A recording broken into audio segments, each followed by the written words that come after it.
Nebraska Attorney General Mike Hilgers, welcome to the show. How is the AG's office currently using AI in the actual practice of law? I think you can make the case that this might be more disruptive and more transformational than almost anything else. You alluded to that your office is actually building your own custom AI products in-house, and President Trump issued an executive order purporting to preempt state AI laws. Yet 36 attorneys general come out and oppose that. You were not one of them. I don't think it's binary. I don't think it's either states or the federal government. So where do you draw the line? Which of these laws should get preempted, which should not?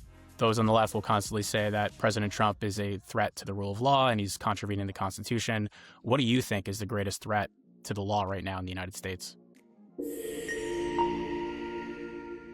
Nebraska Attorney General Mike Hilgers, welcome to the show. Thanks for having me, Oliver. Looking forward to the conversation. Thanks for being here. Really appreciate it. So, Attorney General, my first question for you is, what does an Attorney General actually do day to day? Well, that's a good question. There's probably two ways to answer that. One is, what are the types of issues that we address? And like many other states, the Nebraska Attorney General faces a whole variety of issues. One day it might be we're asserting our water rights against another state like Colorado or Kansas or one of our neighboring states. Maybe one day we're working on a criminal prosecution to put a murderer behind bars. Another day we might be suing the federal government or California because of an encroachment on our constitutional rights. Or on another day we might be focusing on health licensure issues or consumer protection issues. Those are the kinds of the issue sets that we look at. In terms of the day-to-day, in terms of what I do every day, that's different for everyone. For me, what I try to do is just maximize my output. And so my day starts early, 4 o'clock usually in the morning. We've got a great team, great system. I try to maximize my time focusing on the things that only I can do, making final decisions, tough calls, building relationships, ideating, and sort of driving the office forward. So I will tell you, no day, unlike any other job I've ever had, no one day is similar to another day. You definitely stay busy. And I saw you have a very interesting background. You've been in private practice, started your own law firm, were a successful entrepreneur, and were also Speaker of the Legislature. So why become Attorney General? Well, kind of going back to when I made the decision. So kind of looking at the why. The why today would probably be a little bit different now that I'm in the job. But the why in 2021 was sort of as follows. I had been in public service. I've in the legislature, as you mentioned, Speaker for 2 years. It felt like my approach was making a difference. I'm not saying, capital D difference for the whole world, but try to be productive, find solutions, listen to other people, be principled, be courageous. Felt like that was making a difference. And at the time, we were kind of in the middle of an administration that I felt was going way outside of the constitutional boundaries. And really, the entity or the office or the agency that's most well positioned to fight back against that. In some cases, Oliver, the only one that can fight back are state AG. So I'm sitting here in 2021. I'm in public service. My predecessor, Doug Peterson, decides he's not going to run again. A good friend of mine who beat me actually in 2014 when I ran the first time.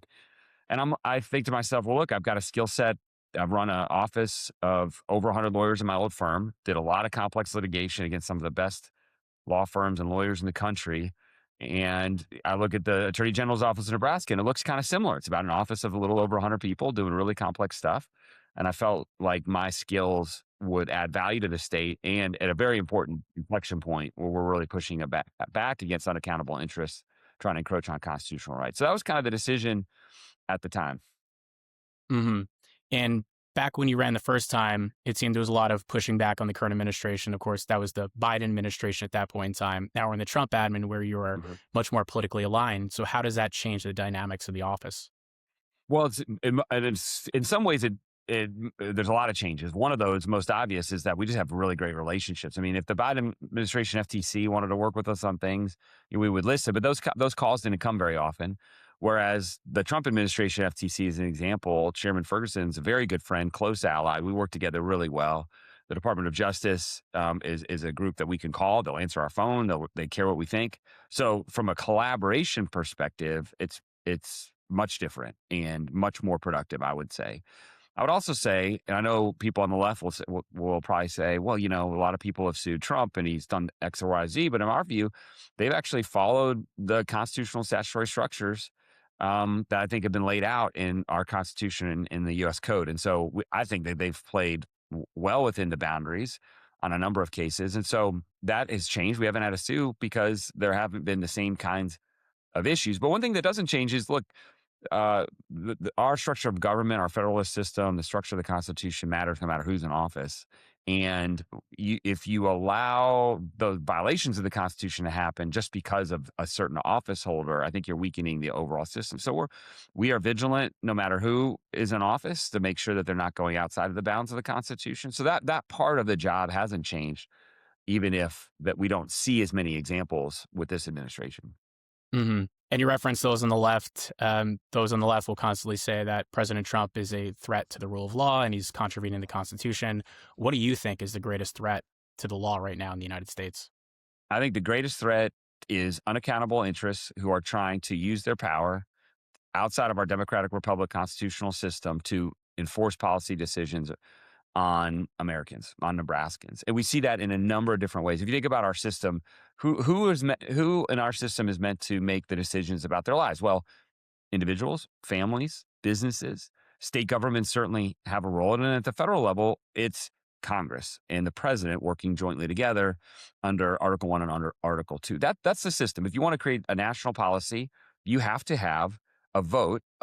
In general, you have to have a vote of an elected representative. Someone I could call Congressman Flood, my congressman here in Lincoln.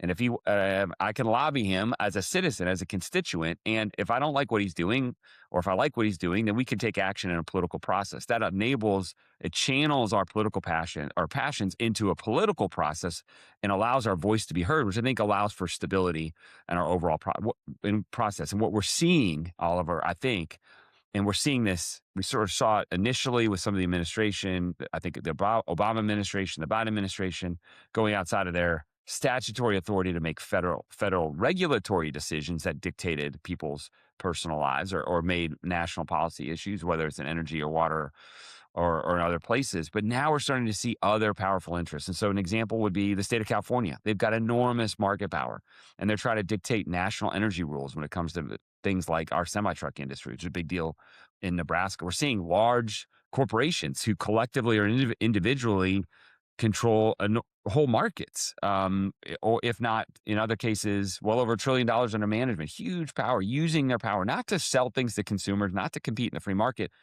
but either individually or colluding with others to use their power to dictate national policy. And so I think ultimately what we have to get back to, and I think the biggest threat to the rule of law, is making decisions through a politically accountable process.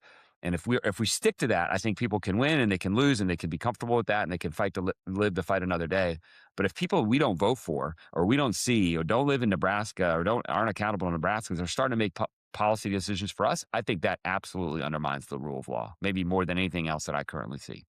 Mhm. And in Nebraska, the attorney general is elected by the people, so they are politically Mhm. accountable. Whereas other states, I interviewed Tennessee Attorney General Jonathan Skrmetti. That's an appointed role, not necessarily elected. So the AG roles definitely differ state to state.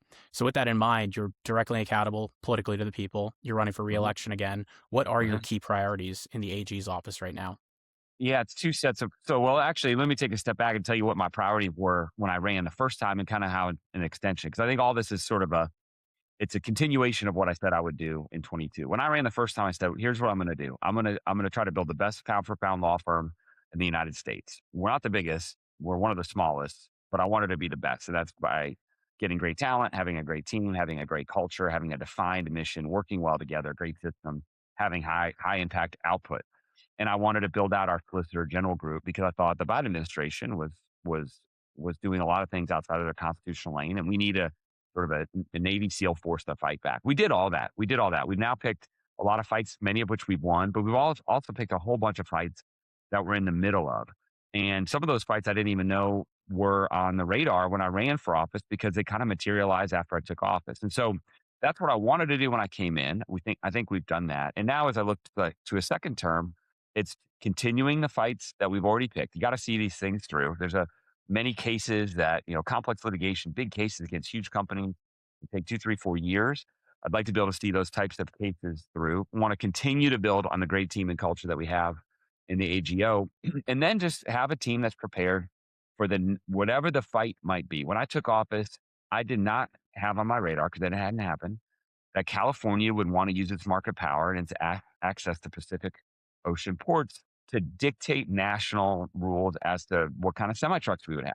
That's a really question for Congress, which would have wiped out a number of jobs in Nebraska, raised consumer prices. But we built a team to handle that issue. I can't predict the issues of 27 or 28 or 29. Some I might be able to. But what I want to do is just continue to have as good of a team as possible and fight those battles and win those battles in a second term. Hmm. And speaking about some of the new issues materializing back when you were elected and took office in 2022, AI was not as hot of an issue. Now it, of course, is. And I know that's an enforcement priority for you. What is your perspective on artificial intelligence, and what are you doing in the AG's office to protect consumers? Oh my gosh, this could take our whole conversation here, Oliver. There's so much to say. So I think this is potentially the most transformative technology, not of just our lifetimes or our parents' lifetimes or the history of the United States, but maybe in the last 2 millennia. I mean, I think you can make the case that this might be more disruptive and more transformational than almost anything else. And that's today. The technology is growing by leaps and bounds by the day, by the week, with new LLMs, new models. Blackwell chips are going to be coming online and training. I don't think any of these models that are existing today are even trained on Blackwell chips. And so this is going to rapidly and dramatically transform our society. And so I think in that kind of a world, we don't know which way it's going to go. I think in that world, I think it is imperative for all of us, whether you're in the private sector, whether you're a parent, certainly if you're in elected office, to think very deeply about AI, its uses, its dangers, which means I think in part understanding really the technology as much as you can. And so for me, what I'm trying to do in the first instance is just really learn as much as I can. I use as much as I can. I have access to all the models, the major ones, the closed models, the American-based models. I read about AI. I try to do a couple hours of AI-based work every day. Try to stay on top of what's going on. Try to see different use cases. Try to think about the kinds of policies that are unfolding around the country. So I think it's maybe one of my most important, one of the most important focuses of our office. And there are multiple branches off that, Oliver. It's like, how do you use it? We could talk about any of these if you'd like, but how do you use it internally? Both as a lawyer, there are ethical restrictions on how you use it. What do you present to a court? Do you give brief? You know, certainly can't give briefs that hallucinate and make up cases. We've seen that even here in Nebraska. Then there's how do you use it within your own office to be able to get more out of more productivity, more output. And we only have 6 or 7 consumer protection lawyers. Can I use AI to really get the output of a 12 or 13 or 14? I think that's something we need to think about. And then we need to think about the Hmm. policy. What kind of guardrails do we put in? Do those guardrails exist at the state level? Do they exist at the federal level? Do they focus on consumer? Do they focus on the data center or the energy output side? Do they do all the above? So I think we need to spend a lot of time thinking very carefully about these things, not rushing to judgment. But we've got to. I mean, this is going to require, I think, an immense amount of focus and intentionality amongst a broad segment of society. Yeah. And we're going to jump into regulation. But first, I want to take you up on the offer to talk about AI use in the AG's office. So, how is the AG's office currently using AI in the actual practice of law? A couple different fronts, and we're taking our actual steps have not sort of met or caught up with our ideas. And the reason is because we have to be very careful, as you might imagine, given the confidential information that we have as the Attorney General's office investigating companies or doing certain work where we've got access to a whole bunch of really sensitive information, but also as lawyers. I mean, there's been a lot of cases even recently. I think even maybe this week, another case came out saying if you share any privileged information with one of these open source LLMs, that is not privileged. So we have to be very careful. So we have a lot of ideas, but we haven't executed on all of them. But I'll tell you kind of where we're at right now. So one, we have a set of people who do use some of the open, I'd say open access, kind of they're not open source, but the chats, the chat GPT, the Groks, the Anthropics, not for legal work. I think that's really important. That's a important line for us to draw. When I say legal work, asking questions of an LLM, doing legal research, that kind of stuff is not privileged.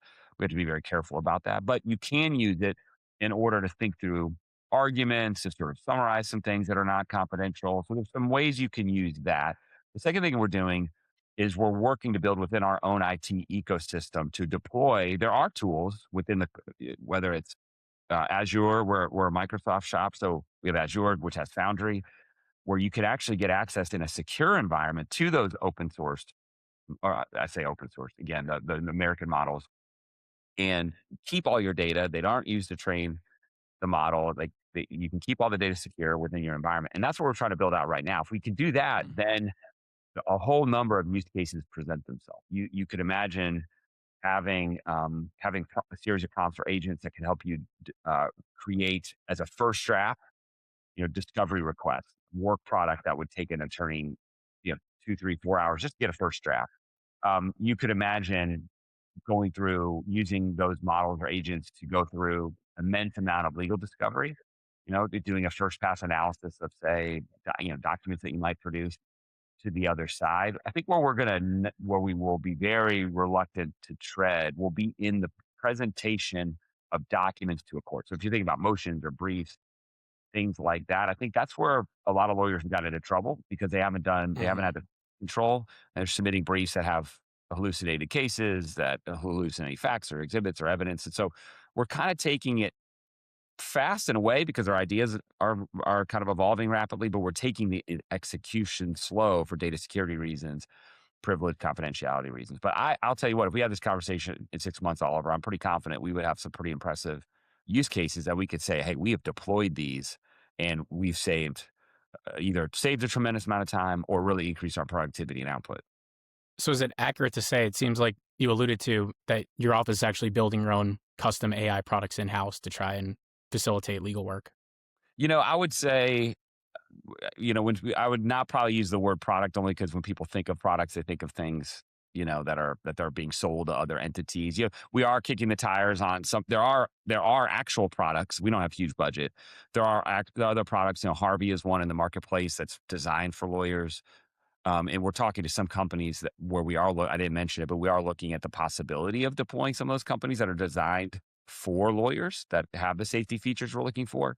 What I'd say is we're using our current tools to kind of develop our own internal frameworks and processes to deploy those models in a safe way. So they're not really. I wouldn't say they're necessarily products. Maybe more tools or frameworks. And what's your favorite AI model right now to use? Oh, that's a good question. That's a good question. I've been recently using a lot of Gemini.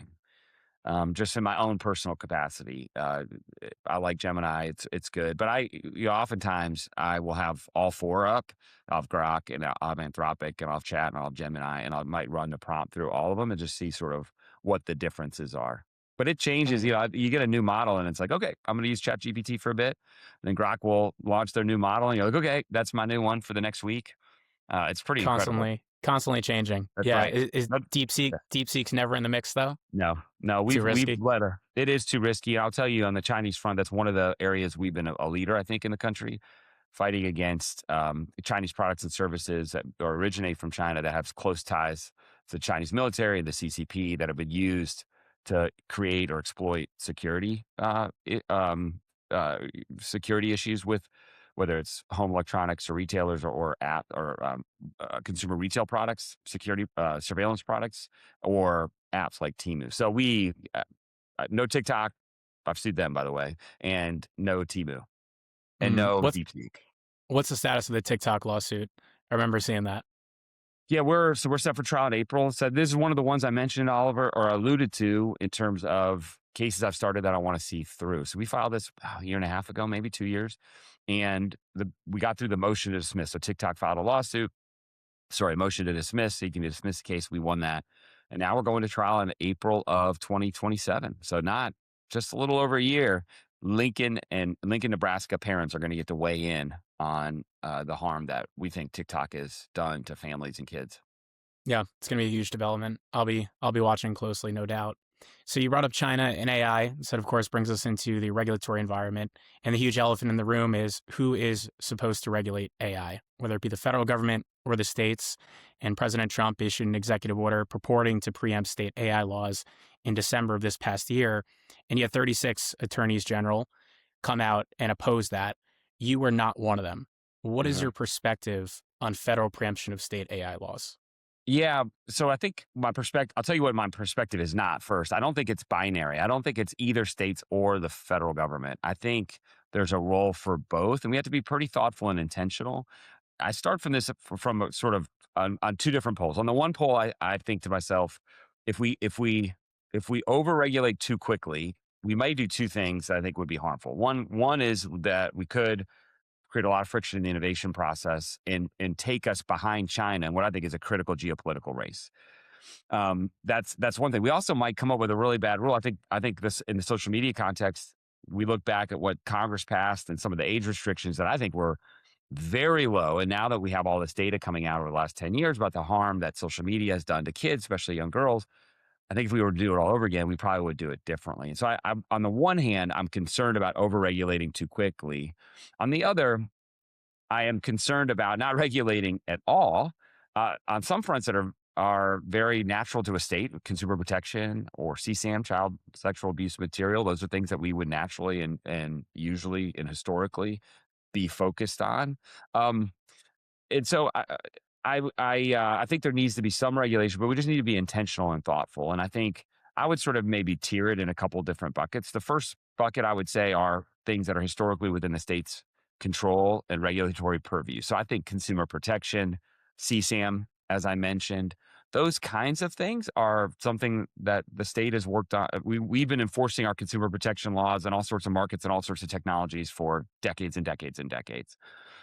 At the same time, I think where you get into trouble is having a patchwork of 50 states that are trying to make sort of real systemic, put in place real systemic regulations or restrictions on the model or the algorithms related to the model or the development. And I think for a lot of reasons, I think my preference would be for the federal government to be the ones to weigh in, because I think in some cases you want the rails, just like with the railroad or with the internet, you want the rails of this process to be national, and you want one standard if you can. And also, secondly, I think Congress in general has access to the right level of experts that maybe aren't quite as available in the expertise and the technical know-how that might maybe not quite as available for most states. And so I think there's a role for both. And I think what we need to do is actually have the conversation centered around what is the set of regulations that we think that we need at this moment, not 2028 or 2029, and then who is best situated, both from a technical perspective and maybe from a historical perspective or constitutional perspective, to put those regulations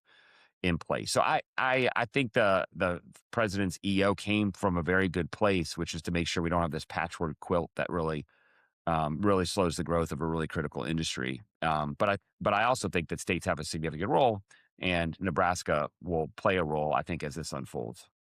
And drawing that line is definitely difficult. You alluded to the fact that it's not as simple, should we preempt state laws or not? You have Congress who could set the ceiling, they could set the floor, they could do a moratorium where states can't regulate, nor does the federal government actually put in any regulations in place, which was the proposal in the One Big Beautiful Bill Act. So where do we draw this line? You, of course, have in the extremes California's SB 53, regulating the model layer. You have the Colorado AI Act, a very comprehensive high-risk scheme. But on the other end of it, you have the recent law passed in Nebraska, which is criminalizing AI-generated child pornography, and the Elvis Act over in Tennessee, protecting creators' rights. So where do you draw the line? Which of these laws should get preempted, which should not? Well, that's a good question. So I think I would. So you may be surprised or not surprised for me to say that I don't think the CSAM bill in Nebraska, which our office drafted and introduced to the legislature and they passed, should be the kind of bill that would be preempted.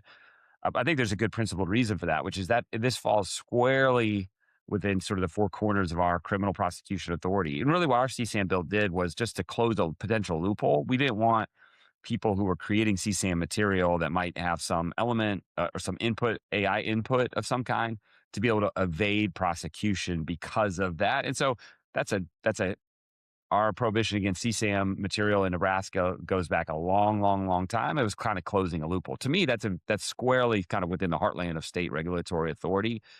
But when you're doing things like Colorado or California do, when you're really doing something that's very difficult for a company to have a kind of a fractured response. In other words, it's hard for a company to do one thing in California and then another thing in Nebraska. So you're doing something that it kind of goes so core to the model and so core to the development that what you're in effect doing is kind of creating a national standard. I think those are the kinds of places where I'd like to see the federal government make, to your point, a floor, a ceiling, maybe take some things off the table because we know that's going to really harm the development, or maybe make some actual affirmative prescriptive requirements for these entities. So I think that's why I think maybe that's how I'd make the distinction in general, I would say.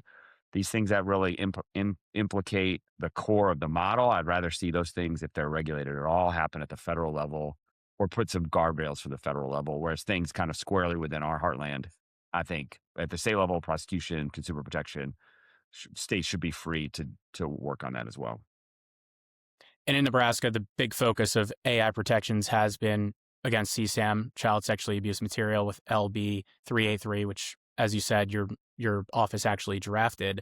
So, can you tell us about the constitutionality of that and enforcement? Because in the pre-AI generation, of course, you have a victim. The child would be the victim of potential CSAM, and you'd have protections. But now this is AI generated content, AI generated CSAM, where there might not be an identifiable victim. Are you still able to prosecute perpetuate people who perpetuate CSAM when there's not an identifiable child victim?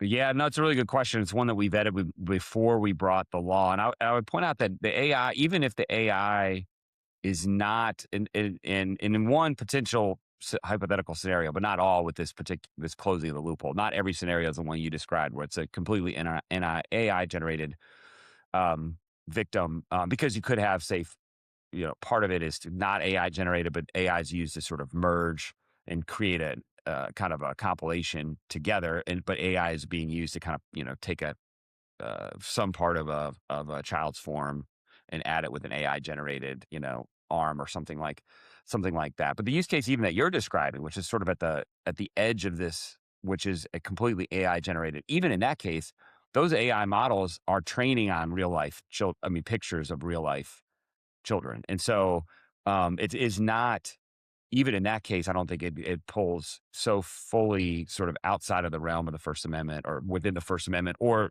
does it create a cognizable crime that we can prosecute under the Constitution. So I don't know if there have been, to your question, I'm not sure there has been a prosecution in the state using that particular statute, which was more meant, again, to close sort of a defense on a normal CSAM prosecution.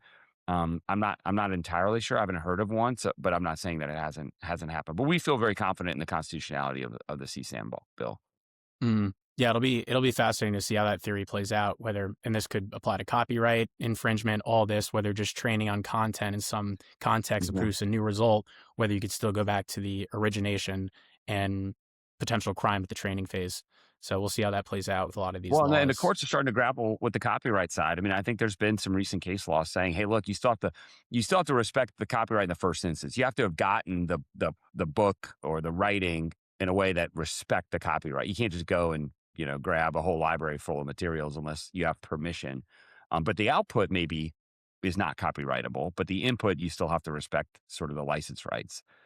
So I think courts are well equipped. I think that's one thing I will say on the regulation side, Oliver. Not to digress too far, is sometimes we think, hey, we just got to come up with a brand new structure to deal with this brand new thing. And the truth is, we have some pretty good kind of age old systems that are in place, whether it's consumer protection or CSAM prosecution or even copyright. That, yeah, we haven't seen AI models. This is a little bit new, but we got some really smart people on the bench.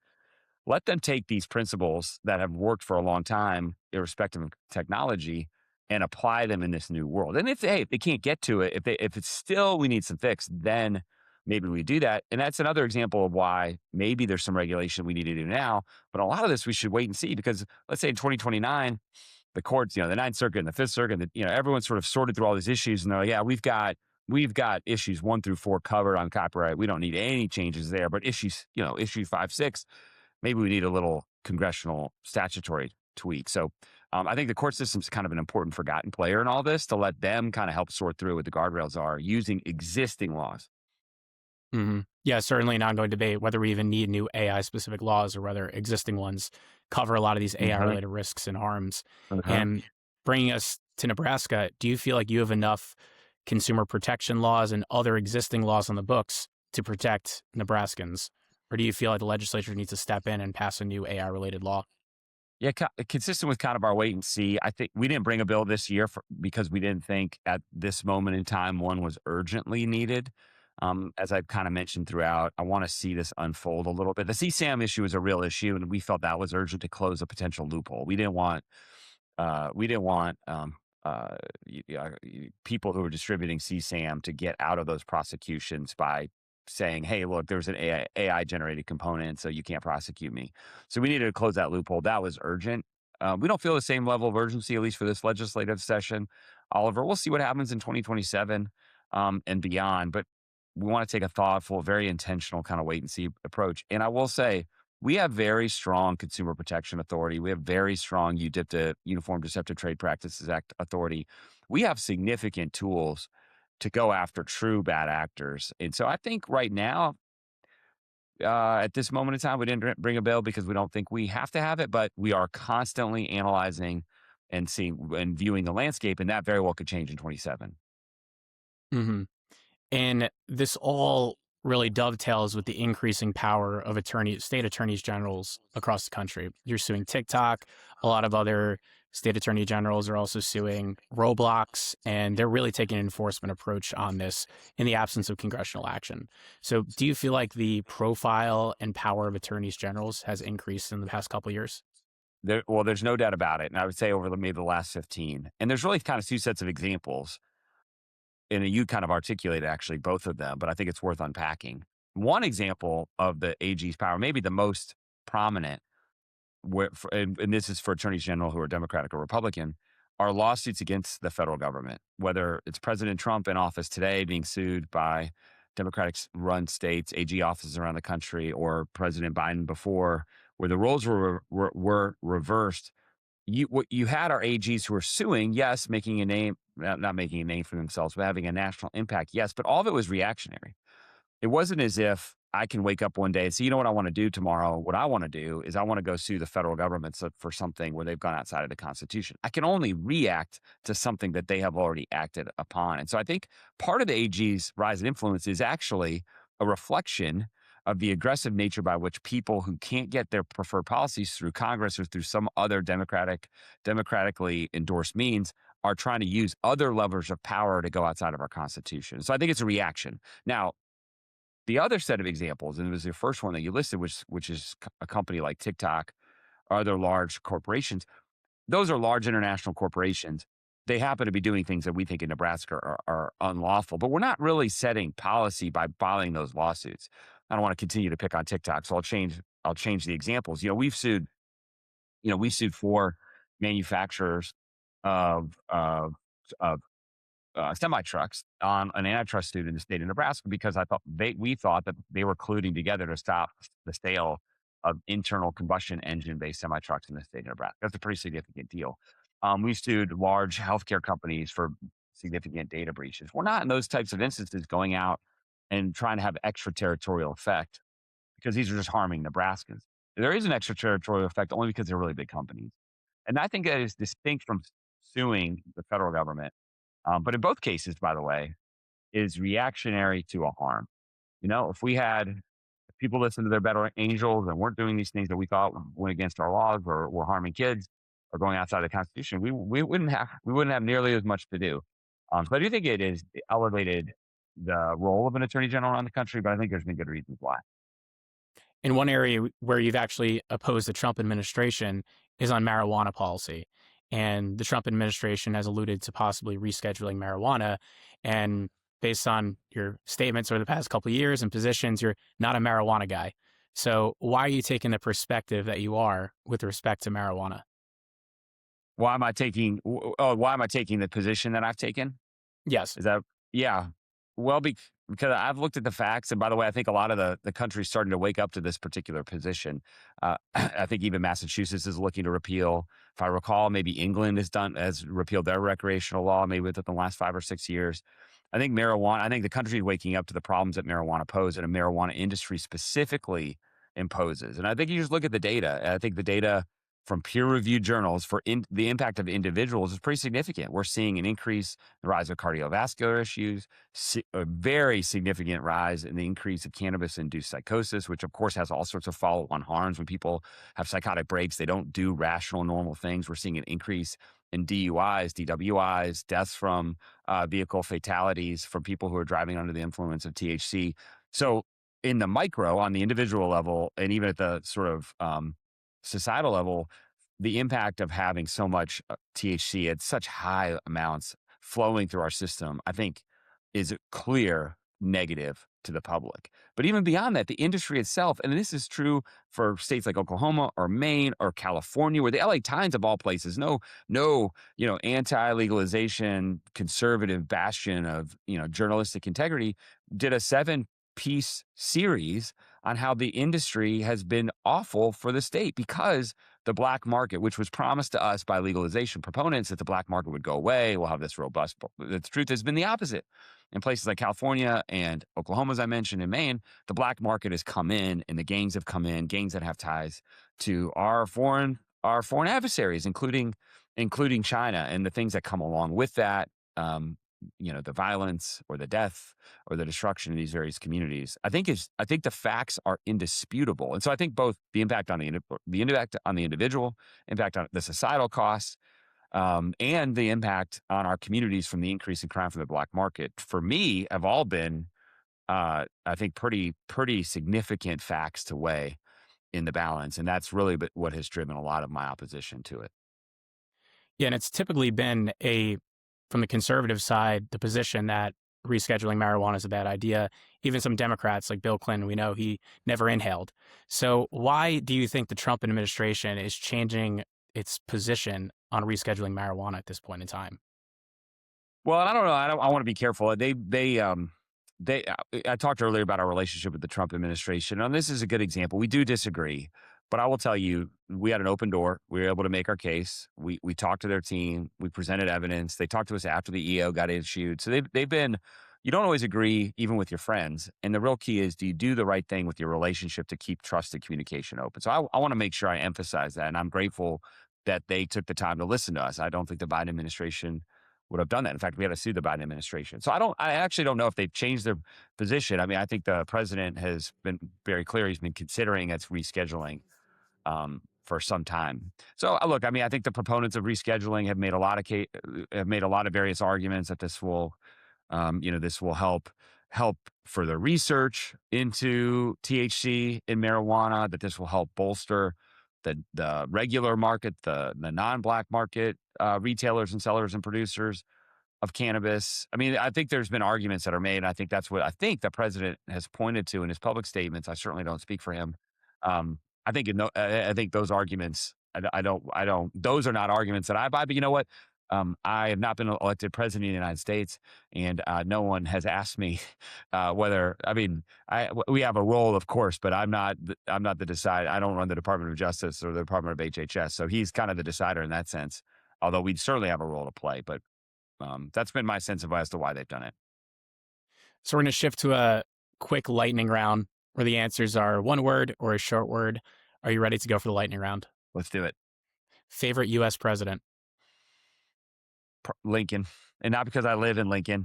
I think we could all use a little more Lincoln's approach in our lives, listening, trying to bring people together, sort of doing the authentically courageous thing. So President Lincoln, although there's some other contenders. And on that note, who's a current politician who you respect, even though you disagree with them? That's a good question. I would say the people who I've gotten to know and work with, there are a number of Democrats here, say in Nebraska. I used to be the speaker, as you mentioned before. And there's a number of senators, state senators or former state senators who I worked with, who I have a tremendous amount of respect for, who are very principled, very thoughtful. You have a great conversation with them. And there's several in Nebraska that I've got great relationships with and I can work with, and I have a lot of respect for. Who's a politician that does more talking than actual work?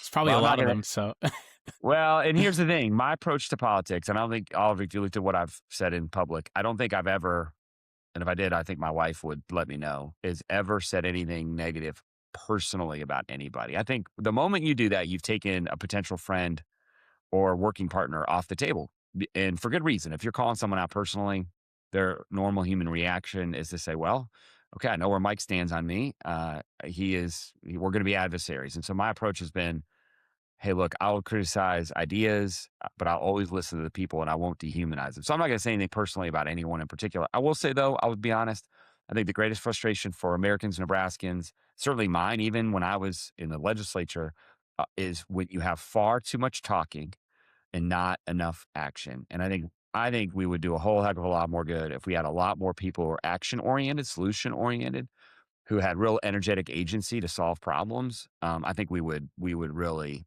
take off in a lot of significant ways. And that's great professional advice. And that was the next one. What's the best professional advice that you have received? Well, it wasn't professional advice, but I did when I was in college. I had a friend who told me I talked too much. And All right. he didn't do it in a very nice way. I tell my kids, I'm like, he said it very rudely in front of a crowd of a bunch of people, and I didn't feel great about it. But it was part of the best advice I ever got because it required me to take a little bit of step back and analyze the truth of the statement. And I think more than anything, since then, I have become what I think is a pretty good listener. I'm not perfect. I'm always trying to grow as a person, but I think listening is the foundation of almost everything positive, from problem solving to building trusted relationships to creating great communication rhythms, to learning and getting better as a person. So listening. Hmm. And on the note of listening, what's one thing that most Americans misunderstand about the state of Nebraska? Well, when I was in college, a lot of them didn't understand where it was. I had friends in college who thought it neighbored Pennsylvania. I will say this: I think a lot of people outside of Nebraska think, especially if their only exposure to Nebraska is driving on I-80, which was kind of intentionally done through a flat area of the state, that it doesn't have natural beauty, and it has some of the most beautiful places in the world, including and maybe particularly the Sand Hills, which is kind of west central Nebraska, which has some of the world's best golf. Actually, some of the top ranked golf courses in the entire globe are in the Sand Hills of Nebraska, and it's just an amazing, gorgeous place. So I think the natural beauty is something that I think a lot of people, especially on the coast, just sort of assume doesn't exist here, when it is an incredible place. I've never been, so we'll have to do the in person. I was supposed to come in person for this one, but scheduling dictated otherwise. But next time, would love to check all that out. Would love Next, that. next question. Last two lightning round questions. One: will AI replace lawyers in the future? That's a really good question. I think probably yes and no. So it's not a cop out, I promise. There's thought behind this. So, yes, in some ways, I think it will replace a lot of legal work. I think there's a lot of things that can be done, especially younger associates. I've mentioned to you some of the work that we're doing. What that really does is kind of replicate the work of a second or third or fourth year attorney. I'm not going to ask a second year attorney, unless they've proven themselves, to draft a brief and send it to the Nebraska Supreme Court. They'll have another set of eyes. So AI might take some of the tasks that they're doing, or an attorney, staff attorney who's doing a lot of discovery work. But I don't think about lawyers. And I say that in part because lawyers, like other licensed regulated entities, have pretty significant moats around them. And you'd really have to have the state bars around the country say that we're going to allow excuse me, to make appearances in court and things like that. I just don't think anything in our history with the state bar associations suggests that that is something that is going to happen in the next, I hesitate to say more than like 10 years, because this is so rapidly advancing, but I just don't think that that's going to happen. So take some legal work, yes. Replace lawyers, I don't think so. Mhm. And you're currently up for reelection for Attorney General. And my question for you is, you've now been a successful businessman, you've been Speaker of the Legislature, you've been Attorney General. What is next for you? Do you see a U.S. Senate run for governor, possibly higher office in the future? I'm running for reelection, and there was a day in my life, or there's a time in my life when I was, to borrow a phrase from, I think, President Biden, you feel like you're a young man in a hurry. I was going to Chicago Law School, clerked on a federal appellate court, big law, starting my own company. And you just think about the thing that's beyond the thing that you should be focused on. Oliver, I lost my first two political races. So I lost my first race for legislature, as I mentioned before. I came in third, actually, which is not the right direction when you're running for office, when I ran for attorney general in 2014. And so what I committed to doing, you talk about personal growth and listening when I was in college, is just focusing on the thing in front of you. I think if you look too far up in the horizon, even though I'm a big picture person, I'm always trying to think a few years in advance. I think you're just more likely to trip over your own shoes. And so the moment I start thinking that, is the moment I'm not doing the right service to the citizens of the state, but also I'm just less likely to be successful. So I'm going to keep my eye on the ball. I'm going to run for reelection. That's what I'm doing. Filing deadline was this week. And then if Nebraskans have me from here, we'll see. But that's what I'm focused on now. And we have a lot of younger viewers, as young attorneys, law students. people who may want to go to law school in the future. What is your message to the younger generation? I would say get engaged, get engaged, get engaged, get engaged. Don't get sucked into this idea that you've got to wait till you're 50, 60, or 70 years old to make a difference. There are a lot of people who told me, including at one point my wife, which she would tell you, that she said, "Hey, look, build your career and do all these things and then eventually give back." And the truth is, like, we don't know how much time that we're given. I think it's also true that if you want to impact the world, doing it when you've got energy and you've got engagement, and you've got excitement, maybe you're not fully jaded or beaten down by 4 decades of battling in big law. I think is important to get people engaged at that level. And I would also tell people I've met all sorts of people who came into law school very idealistic. They came in and they wanted to go teach, or they wanted to run for office, or they wanted to run a nonprofit, or whatever it might be. And a lot of those people get into law firms and they stay in law firms. And the reason they stay in law firms is not because they love being in law firms. It's because they get on the golden treadmill, they start making some money. That's what everyone else does. And then before they know it, they're 15, 20 years into a career and they can't leave because they're kind of shackled to their particular job. So I would tell people, don't get sucked into the lifestyle inflation.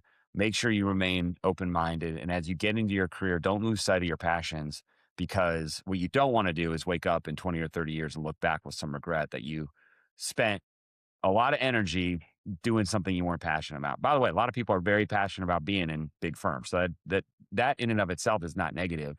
But I just have found over time a lot of people who have got into those big firms and stayed in those big firms have just not been fully happy. And I would remind people of that.